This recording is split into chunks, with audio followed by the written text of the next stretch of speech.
Stock market recap. Today is Tuesday, March 25th, 2025. We got some follow through with the market today, albeit with lower buying volume. Okay, so remember, when buying volume is going down, that could be setting up for some sort of rollover. But it was good to see we did get some follow through today. We're still on this oversold bounce. Okay, remember last week I was recommending this is the time, RSI under 30 to buy. Now RSI is getting back up there to overbought levels, guys, as I mentioned yesterday. And so what I do each day that my stock that I'm in goes up, I trim more and raise my stop limit. And if you're considering buying a stock now after a lot of the rally has happened on this bounce back, I just keep it a smaller position, guys. That's what I do personally, and always use a stop loss on every one of your scalp or day trades, okay? But some of the stocks that did well today, they're the best in breed names in the financial sector. We had JP Morgan and Goldman Sachs that continue to go higher. And then in the cybersecurity space, CrowdStrike continued to go higher. And then Tesla, I want to talk about this one. So obviously news this morning started off with Europe sales being way down, but I read that the Model Y has been delayed. And so a lot of people are waiting for that vehicle, and that's why numbers looked extra bad, in that now that the bottom is in, people are saying the worst is over for Tesla. That's at least what one article was saying, okay? Now, I know that's open for debate. But either way, when I saw Tesla at $230 a share, obviously, I knew that how much it had sold off, and with there's being support down there, I knew that was a good entry point. And here we are now, right in the 280s, okay? So, but today, for example, that news sent the stock down, right? And then it tried to come back, and then it went down again. And if you had your RSI setting or your indicator, which again is relative strength index, I'm telling you, this is going to help you guys. Make sure to have this in your chart if you're day trading or, scalp trading.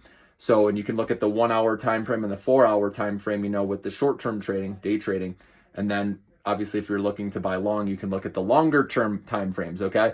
But if you looked, it went oversold, which remember is under 30 RSI. It hit that in the later morning, okay? And if you bought there, you would have made some good money playing it the rest of the day. It did do a W where it hit RSI under 30, which is oversold. Then it went up a little, and then it came down again, the stock price, and the RSI came close to 30, not quite. That would have been another good entry point there, okay?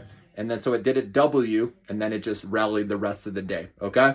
Now, I'm not saying to go in, like I said, and play these now after they've rallied. If you do, like I said, keep it as a small position. That's, in my opinion, and always use the stop loss, so no matter what, you can't get burned. But again, we don't know what can happen overnight, right? And pre-market, aftermarket, and we know stop losses don't work outside of regular market hours. So that's why there's nothing wrong with just getting out of the trade. Take your profit, see what happens overnight, wait till the next day, and look to enter another trade when, you see RSI come back to 30 or less, ideally, okay?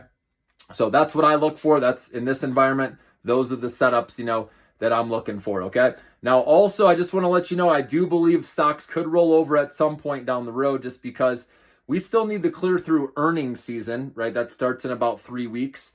Now, earnings obviously drive stock prices in the end, as we know. And if some of these companies are going to be lowering guidance again, then that's going to, scare some investors. So that's going to be key, to see the guidance on these earnings that come up, these next reports.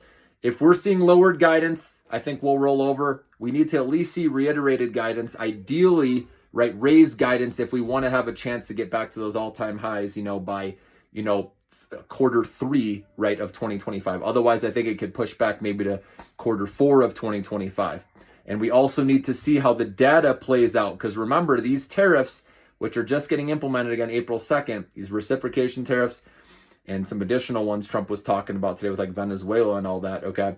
But we have to see how that affects inflation, right? Because it takes time for that to feed through the economy. That's why it could be where we have this window of time now where stocks do okay, and then we roll over later. So you got to be aware of that. And that's why I've been telling you guys, if you need this money to live on next 6 months to a year, make sure you're having that conversation with yourself while stocks are going back up, and maybe you're close to break even, where you only take a small loss. Maybe you can get off of margin, for example, which would be a very good idea. Don't recommend that. Or maybe you're slightly up, right? That's where decide, should I lower my position size or just get out of the way for now? Okay, but if you don't need that money, 5+ years, like I said, stick to the Millionaire Maker stock portfolio, guys. It's going to serve you straight. And the nice thing is you're going to see rotation. That's what we're seeing into many different areas right now.